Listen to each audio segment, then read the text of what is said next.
está? Inicia temas del día. Vamos de inmediato a revisar nuestra pregunta en Twitter para que participe en ella. Aquí está. Tras conocerse el triunfo del PSOE en las elecciones generales de este domingo en España, los seguidores de Pedro Sánchez le advirtieron que con Albert Rivera no se aliara para gobernar. ¿Por qué? ¿Dónde radica el presunto peligro? Opine.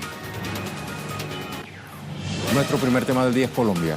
Líderes sociales de diferentes regiones se movilizaron hasta la capital, Bogotá, para exigir garantías y protección estatal en momentos donde se incrementan las amenazas y asesinatos de defensores de tierras y derechos humanos. Vamos a profundizar a continuación. Acompáñenos. Desde el sábado pasado, los líderes sociales se movilizan hasta la capital, donde se espera que lleguen más de 200.000 campesinos, indígenas y afros. Es una acción convocada por al menos 30 organizaciones sociales y de derechos humanos que planean implementar varias denuncias y exigencias al gobierno del presidente Iván Duque por la falta de protección y seguridad a los defensores de derechos humanos ante la creciente ola de violencia en sus territorios. El refugio humanitario es un espacio donde convergemos pueblos indígenas, afros, campesinos, los cuales estamos amenazados. Líderes campesinos, líderes indígenas, líderes afros, líderes sociales, estamos amenazados. El gobierno no nos ha garantizado nada. Dice que va a hacer algo, pero no ha hecho nada hasta el momento. Seguimos muriendo líderes sociales, seguimos amenazados. Por eso nosotros hemos decidido hacer el refugio humanitario como una estrategia de visibilización, como una estrategia de acompañarnos mutuamente, de llamar la atención a nivel nacional y a nivel internacional para hacer las respectivas denuncias. Nos estamos desplazando debido a la clase de violencia que se viene interpretando en el país y se viene fundamentando a través de los grupos armados al margen de la ley, en los cuales están conexionados con el gobierno nacional, puesto que nosotros cuando sacamos una mesa de concertación, de una vez somos amenazados por las Águilas Negras y también por las autodefensas campesinas llamadas gaitanistas, las cuales nos están amenazando de muerte y que salgamos del país, pero la Fiscalía no nos da protección. El gobierno se pasa por encima de las leyes y la Constitución. José Manuel Jiménez desde Bogotá nos tiene la actualización. Te saludo, José Manuel. Una primera pregunta, actualízanos sobre estas actividades de los líderes sociales que han llegado a la capital colombiana. Rey, televidentes, buenas tardes. Efectivamente, continúa esta jornada del refugio humanitario por la vida de los líderes sociales en todo el país.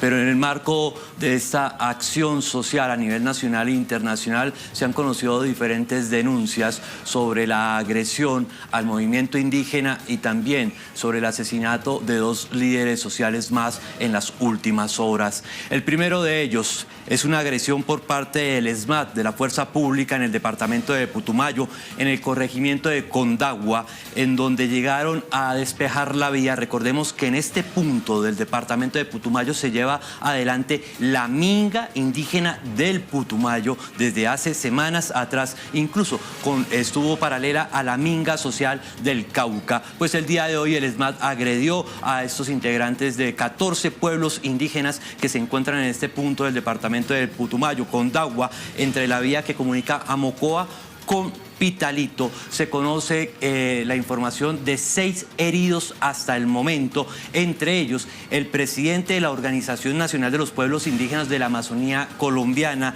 Se trata del señor Julio César López Jamioy.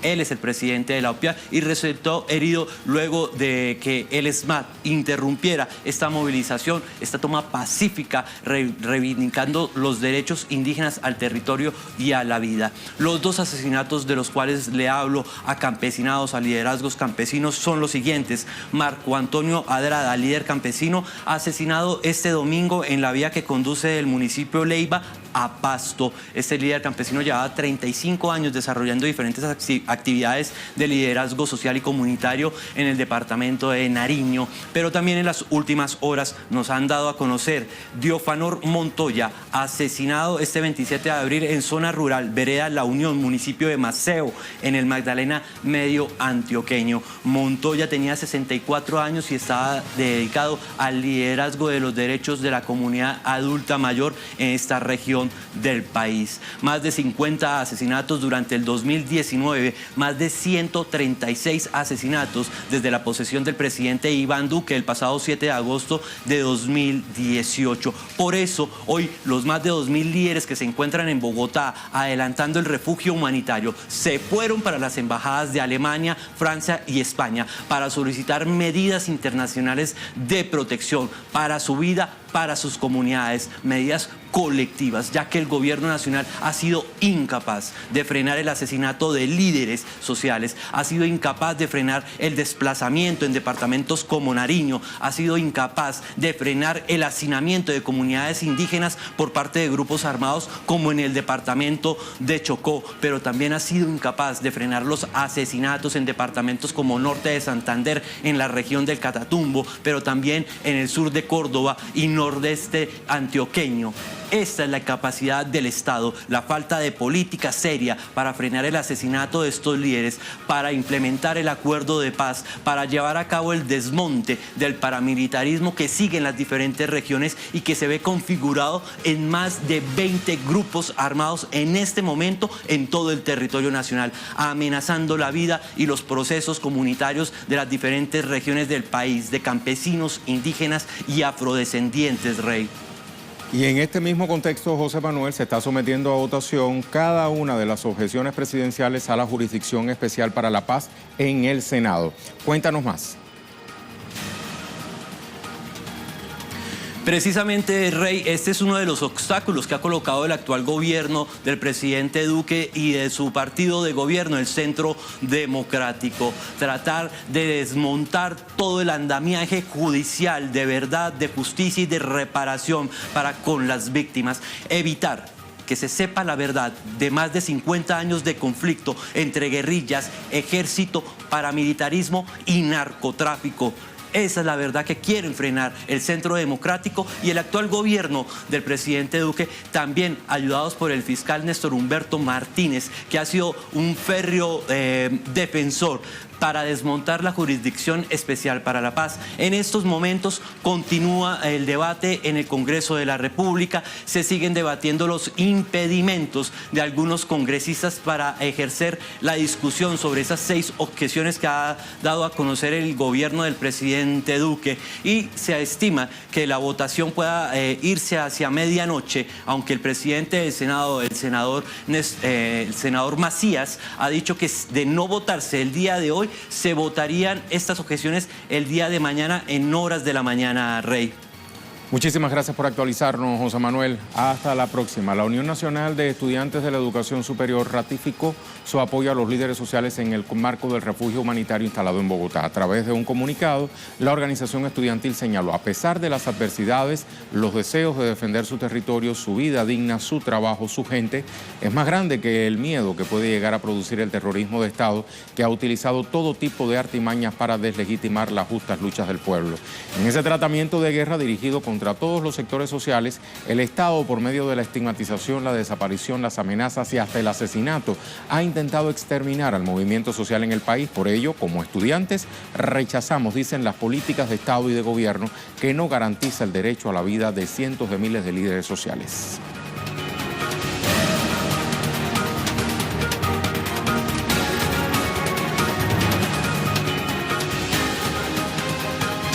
Aquí está la pregunta del día. Tras conocerse el triunfo del PSOE en las elecciones generales de este domingo en España, los seguidores de Pedro Sánchez le advirtieron que con Albert Rivera no se aliara para gobernar. ¿Por qué? ¿Dónde radica el presunto peligro? Opine. Y nuestra imagen del día de hoy nos lleva a Italia. Cientos de personas protestan en una marcha antifascista en la Plaza Loreto de Milán. En las imágenes, las personas sostienen un cartel donde se lee "Fascismo nunca más". Recordemos que esta plaza, la Loreto de Milán, fue el lugar donde el dictador Benito Mussolini fue colgado por los partisanos italianos tras su muerte el 28 de abril de 1945. Con esta imagen del día nos vamos a la pausa.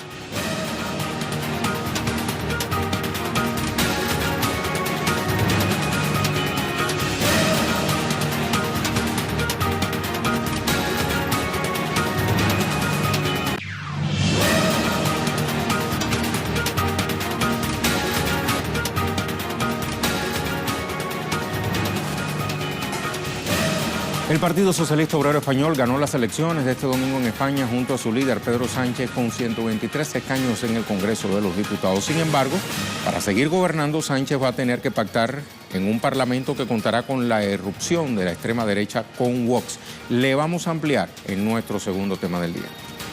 Creo que es importante que reivindiquemos, ¿no?, como primer partido del país, que reivindiquemos a la democracia y al conjunto de españoles y españolas el día de hoy, a favor de la democracia, en defensa de la misma, en defensa de los derechos y las libertades que durante estos 40 años hemos conquistado todos.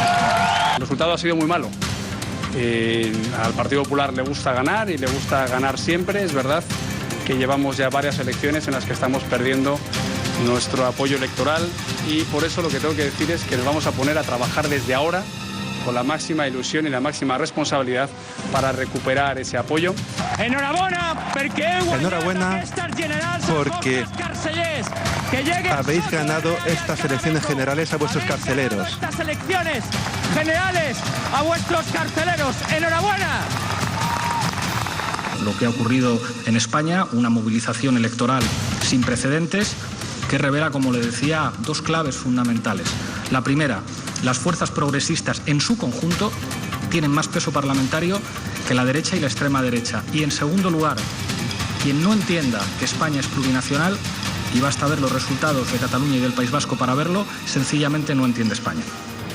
Con el 99.99% de los votos escrutados, las votaciones generales en España contabilizan una participación histórica que alcanza el 75,75%, poco más de 9 puntos por encima de la registrada en las elecciones de 2016. Los resultados le otorgan el primer lugar al Partido Socialista Obrero Español, que obtendría 123 escaños, con ello gana 38 en relación con las votaciones del 16, seguido por el Partido Popular, que estaría adjudicándose 66 escaños, pierde 71 respecto a las elecciones de 2016. En tercer lugar se ubica Ciudadanos, que contabiliza 57 escaños, remonta su desempeño anterior al sumar 25 a los ganados, cuando eso en 2016, y en cuarta posición se ubica la Alianza Unidas Podemos, que pierde 10 escaños de los alcanzados, cuando en 2016, para totalizar estos comicios unos 35 puestos en el Congreso. El partido ultraderechista Vox irrumpe con 24 escaños, mientras que Esquerra Republicana de Cataluña alcanza 15, 6 más que los logrados, a ver, dígalo conmigo, en 2016. Adriana Cardoso nos trae detalles sobre cómo ha reaccionado la sociedad española el día después de los comicios generales. Adriana, ¿cómo estás? Buenas tardes a todos y saludos desde Madrid. El Partido Socialista espera poder gobernar en solitario. Ese podría ser el titular de esta jornada después de las elecciones generales del día de ayer. La vicepresidenta en funciones, Carmen Calvo, ha dicho que con la cantidad de votos que ha recibido el Partido Socialista, 123 escaños, se sienten responsables de llevar el timón de esta legislatura, que esperan poder contar con apoyos puntuales para la sesión de investidura y para otras futuras posibles leyes en el Congreso, pero que esperan poder gobernar en solitario. Recordemos que en España la mayoría absoluta se consigue con 176 diputados, entonces el Partido Socialista tendría dos principales opciones. Por un lado, si intentase llegar a la primera vuelta de la sesión de investidura, tendría que contar sí o sí con el apoyo de los partidos independentistas, ya que con el apoyo de Unidas Podemos, el Partido Nacionalista Vasco y el Partido Regionalista de Cantabria no suma los escaños suficientes, se quedarían en la barrera de 173. En una segunda vuelta bastaría con estos apoyos que acabo de comentar y que algún partido independentista catalán o incluso Bildu, el partido del País Vasco, se abstuvieran. La otra gran opción es pactar con Ciudadanos. Juntos suman 180 escaños, pero lo cierto es que hasta el momento, especialmente desde Ciudadanos, han dicho que no van a pactar para investir de nuevo a Sánchez, para que llegue ni Sánchez, ni Iglesias, ni los independentistas catalanes a la Moncloa, y es por ello que este pacto por el momento parece menos probable. Recordemos que todavía quedan muchos días por delante para que se vayan concretando estos pactos, estas negociaciones, y no cabe esperar que se llegue a una solución antes del próximo 26 de mayo, día en el que se celebran aquí en España las elecciones municipales, autonómicas y europeas. Muchísimas gracias, Adriana. Analistas prevén entonces 3 posibles escenarios políticos tras el triunfo de Pedro Sánchez en estas elecciones. Se lo vamos a mostrar a continuación. 1. Un pacto con la izquierda y los partidos minoritarios. Analistas consideran entonces que la alianza más natural para el PSOE es asociarse con Unidas Podemos. Un acuerdo entre el PSOE y Podemos no será suficiente para garantizar la investidura de Sánchez, ya que el partido encabezado por Pablo Iglesias solo obtuvo 42 escaños, por lo cual su apoyo no va a ser suficiente. Segundo escenario, investidura por mayoría simple. Según prevé el artículo 99 de la Constitución, si el Congreso no otorga su confianza por mayoría absoluta al candidato a presidente, su candidatura será sometida a una nueva votación 48 horas más tarde y resultaría aprobada si obtiene una mayoría simple. Esa posibilidad, no obstante, obligaría a Sánchez y al PSOE a procurar un número suficiente de abstenciones para evitar que los votos en su contra superen a los votos a favor.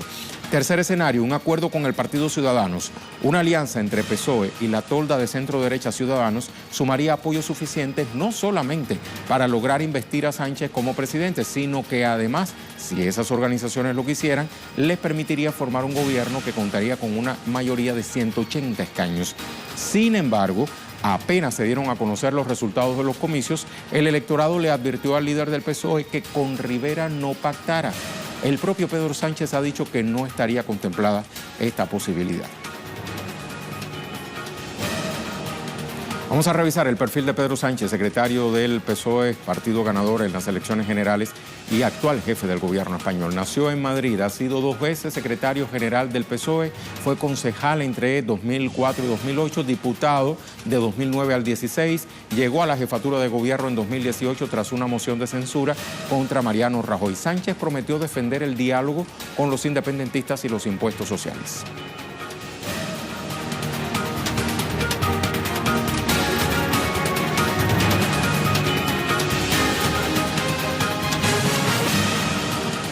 Le hablamos entonces de otros temas que también son noticias este lunes. Revisamos las cuentas Twitter de nuestros corresponsales. Iniciamos con Eduardo Martínez. La construcción del nuevo aeropuerto internacional Felipe Ángeles en la base militar de Santa Lucía quedará concluida en julio de 2021, informó el presidente de México, Andrés Manuel López Obrador. Vamos a escuchar a Eduardo. De esa zona, pero también por el Frente de Pueblos en Defensa de la Tierra, quienes denunciaron un impacto ambiental de grandes magnitudes, además de que se estaría modificando su estilo de vida campesina. Cabe decir que ahora este proyecto que se realizará en el municipio de Zumpango ya cuenta con el beneplácito, según dijo el presidente el día de hoy, de los habitantes de la zona, y además se tendrán ya bastantes avances, sobre todo cuando se inicien las obras de manera formal en el mes de junio, cuando ya la Secretaría del Medio Ambiente dé su beneplácito o haya analizado de manera profunda pues la manifestación de impacto ambiental. Por otro lado, el presidente López Obrador dijo el día de hoy que no habrá sobrecostos para esta obra y que costará los 72,000 millones de pesos que se tienen programados para este objetivo. No habrá ningún tipo de sobrecosto y sobre todo habrá transparencia en el manejo de los recursos. También ha señalado que en los primeros años este aeropuerto pretende movilizar a 20 millones de pasajeros y sobre todo que irá avanzando e irá creciendo este número conforme se vaya ampliando también este aeropuerto y el sistema aeroportuario en general, que estará funcionando, recordemos, el Aeropuerto Internacional Felipe Ángeles de manera simultánea con el Aeropuerto Internacional de la Ciudad de México Benito Juárez y con el aeropuerto que fue construido en la ciudad de Toluca. Panamá a continuación, gracias Eduardo. Panamá, a una semana de celebrar sus elecciones generales, Partido de Alternativas Populares denuncian las desigualdades debido al financiamiento desigual debido a nuevas formas electorales. Vamos a ver qué nos cuentan desde Honduras. Hilda Silvestrucci, Honduras, protesta contra la privatización del sistema de salud, deja disturbios y fuerte represión en el centro de Tegucigalpa, la capital. Otro más. Rusia, Hansel Oro, Moscú, el canciller ruso Sergei Lavrov condenó la presencia terrorista en la provincia siria de Idlib. Rusia denuncia el intento de Estados Unidos por poner en libertad a los terroristas procedentes de Europa en Siria. Y por último, Óscar Epel, de destrucción en Cabo Delgado por las lluvias que todavía caen tras el paso del ciclón Kenneth. El domingo se contaron 5 muertos tras el derrumbe de un basurero en la capital Pemba, pero hay muchas casas destruidas y las operaciones de rescate continúan en plenas inundaciones.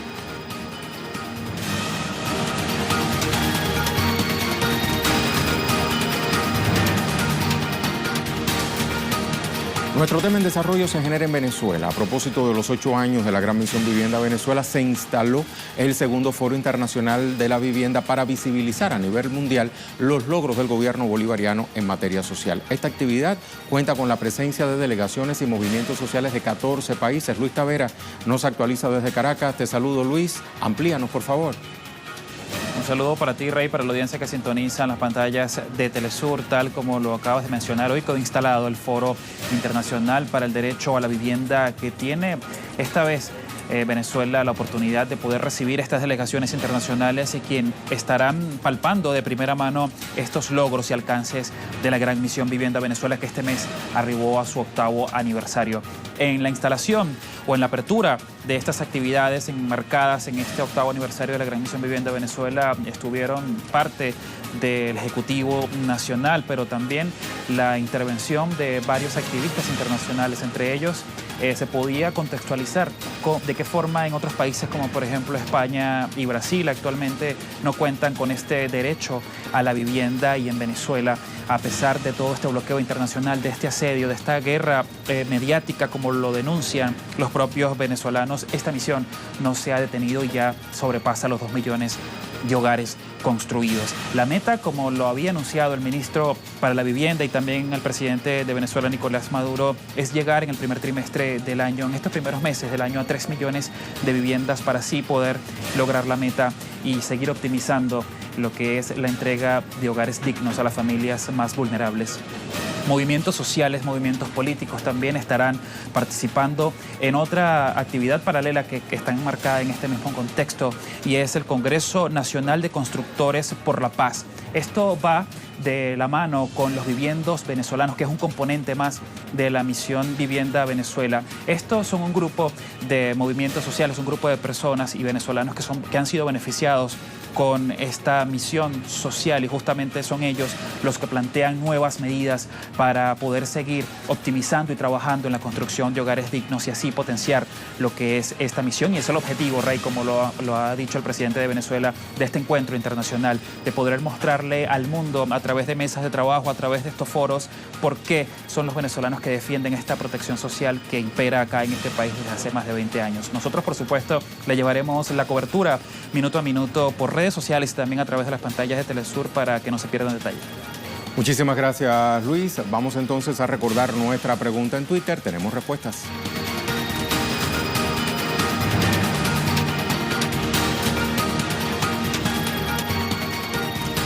Repasamos primero la pregunta. Tras conocerse el triunfo del PSOE en las elecciones generales de este domingo en España, los seguidores de Pedro Sánchez le advirtieron que con Albert Rivera no se aliara para gobernar. ¿Por qué?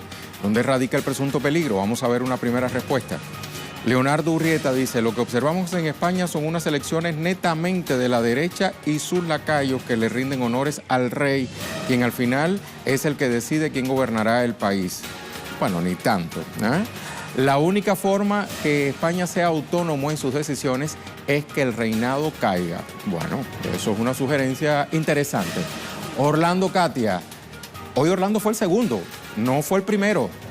El problema de la política es la corrupción que radica en ella. El pueblo vive dormido en una fantasía capitalista y no pretende despertar. Mientras sigan existiendo reyes que como parásitos se alimentan del pueblo en nombre de una deidad, seguirá la política oscureciendo a España. Vamos a otra lectura, la de Chordak Morrison, dice: el punto peligro está en que no se puede pactar con la ultraderecha, aunque no se pintan como ultraderechistas los de Ciudadanos, ¿no? Me tomo la libertad de adaptar la famosa frase del Che Guevara: no se puede confiar en el imperialismo, pero ni tantito así, no se puede confiar en Ciudadanos, pero ni tantito así. Interesantísima esa respuesta, gracias a esta usuaria. Y a otro que hacía tiempo no nos escribía: Carlos Alberto Rivera es falangista y opuesto a la Revolución Bolivariana de Venezuela. Eso es verdad. Una alianza con anticiudadanos sería un bodrio sin futuro político desde el primer día de gobierno. También muchísimas gracias a Yautl. Lo vamos a dejar con el video web del día, producciones audiovisuales que puede conseguir compiladas en la cuenta en Facebook de Telesur. La Cancillería de Venezuela anunció y ratificó a la comunidad internacional el retiro oficial del país de la OEA, el bloque regional que es señalado por las autoridades venezolanas por su subordinación política a los intereses del gobierno de Estados Unidos. Con un resumen de lo que ocurrió del sábado a la fecha sobre ese particular, lo vamos a dejar. Hasta la próxima.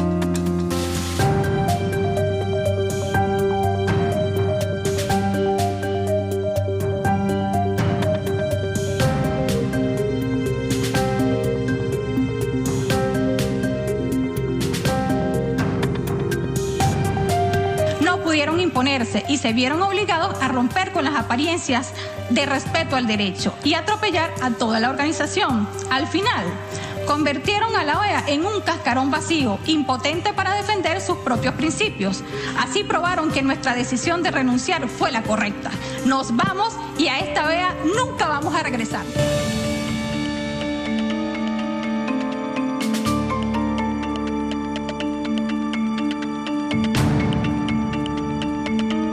Venezuela, la República Bolivariana de Venezuela, no pertenece a la Organización de Estados Americanos. Estamos fuera de la OEA por voluntad del pueblo soberano de Venezuela.